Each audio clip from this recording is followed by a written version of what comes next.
The first thing she did was laugh. The second thing was rip my $3 million check into tiny pieces right in front of a crowded bank lobby. Everyone stared at me like I didn't belong there. But less than 20 minutes later, the same woman stood frozen while her own boss walked through the front doors, looked straight at me, and quietly said, "Good afternoon, sir. My name is Marcus Reed. I'm 36 years old, and I own a construction technology company based in Atlanta, Georgia. If you saw me that morning, though, you probably wouldn't have guessed it. I was wearing old work boots, dusty jeans, and a faded hoodie because I'd driven straight from one of our building sites. I never cared much about expensive suits. I always believed respect should come from character, not clothing. That morning was supposed to be one of the happiest days of my life.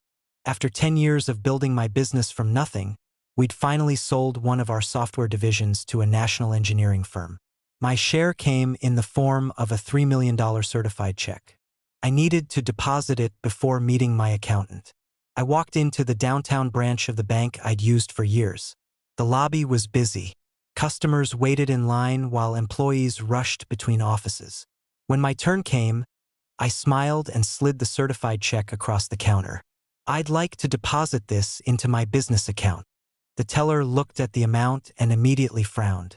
"I'll need my manager." A few seconds later, a woman in her late 40s walked over. Her name tag read Karen Whitmore, branch manager. She glanced at me, then at my clothes, then back to the check. "Where did you get this?" "I sold part of my company." She smirked. "Really?" "Yes." She held the check up to the light like it was fake. People nearby started watching. "I don't think this belongs to you." I felt every pair of eyes land on me. "It absolutely belongs to me." She crossed her arms. "Sir, people try scams every day. I understand. You can verify it." Instead of verifying anything, she raised her voice. "I think you need to leave before security escorts you out." The room became painfully quiet. An older woman standing behind me whispered loudly enough for everyone to hear. I knew something wasn't right. Karen looked at the security guard. "Please remove him." I tried one last time. "Just call the issuing bank." She laughed. "You expect me to believe someone dressed like that is depositing $3 million? Then, before I could react, she grabbed the check with both hands and tore it straight down the middle. Gasps echoed across the lobby. Then she ripped it again and again. Tiny pieces floated onto the marble floor. My heart dropped. For a moment, I couldn't even breathe. "You just destroyed a certified financial instrument," I said quietly. She shrugged. "If it's fake, it doesn't matter." I slowly pulled out my phone. She rolled her eyes. "Calling your lawyer?" "No." I dialed one number. "David. You might want to come downstairs." Then I hung up. Karen laughed again. "You know the CEO too?" "I do." She shook her head. "This is getting embarrassing." Less than 2 minutes later, the elevator doors opened. Out stepped David Collins, the regional president of the entire banking division. Every employee instantly straightened up. Karen hurried toward him. "Mr. Collins, don't worry. I handled a fraud attempt." He didn't even look at her. His eyes landed on me. He walked over quickly, extended his hand. "Marcus, I'm so sorry to keep you waiting, sir." The lobby went silent. Karen's smile disappeared. "You know him?" David looked confused. "Know him?" "Marcus's company designed the security software protecting 1,200 of our bank branches." Karen's face turned pale. David looked down at the shredded pieces covering the floor. "What happened?" Nobody answered. Finally, I said quietly, "Your branch manager decided my check looked suspicious."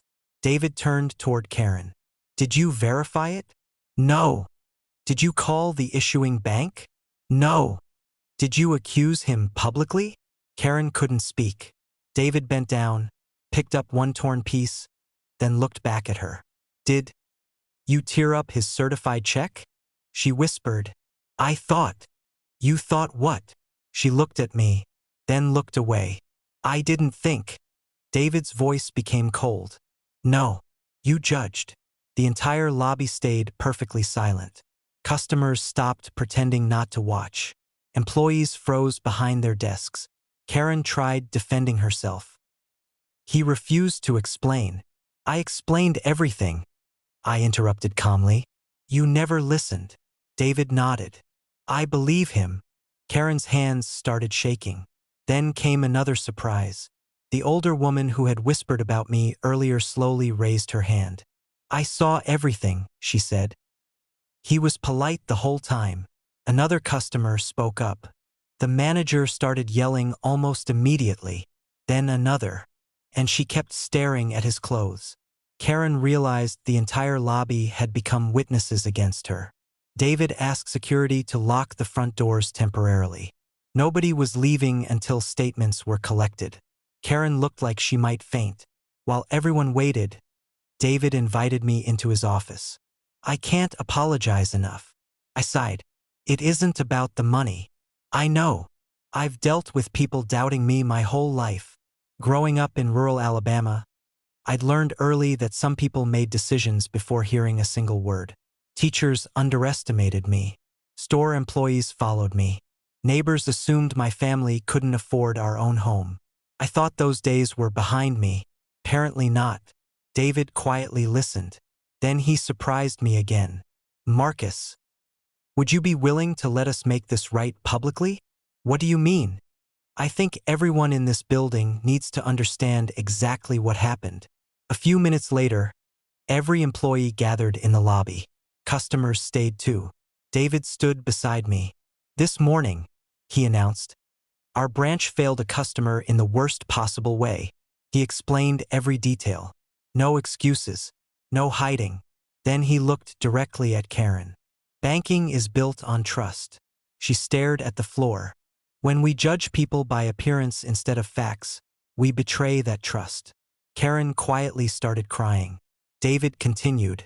Effective immediately, Karen Whitmore is no longer managing this branch pending termination procedures. Nobody said a word. She removed her name badge with trembling hands. As she walked toward the exit, something unexpected happened. She stopped in front of me. I was wrong. For a second, I wondered if she meant it. Then she added, I've probably done this before. That sentence hit harder than anything else. Not because of what she'd admitted, but because I believed her. She walked out carrying only a small cardboard box. I never saw her again. You'd think the story ended there. Didn't. 3 weeks later, David invited me back. This time, every branch manager in the region attended a mandatory leadership conference. He asked if I'd share my experience. I almost declined. Then I remembered every young black kid who might one day walk into a bank wearing work clothes after building something incredible. So I stood in front of nearly 200 managers. I told them about my father. He spent 35 years pouring concrete. His hands were permanently scarred. People assumed he wasn't educated. But he taught me integrity, discipline, and perseverance better than any business school ever could. Then I looked around the room. You never know who's standing in front of you. I paused. The millionaire, the janitor, the future customer, the future employer. They all deserve the same respect. The room stayed completely silent. Several managers wiped away tears. When I finished, everyone stood and applauded. Months later, the bank launched new training focused on unconscious bias, customer dignity, and professional verification procedures before making accusations. David told me my story became part of every new manager's orientation.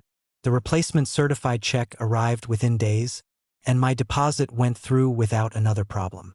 But honestly, that wasn't the victory. The real victory came months later when a young black college student approached me after one of my business seminars. He smiled nervously.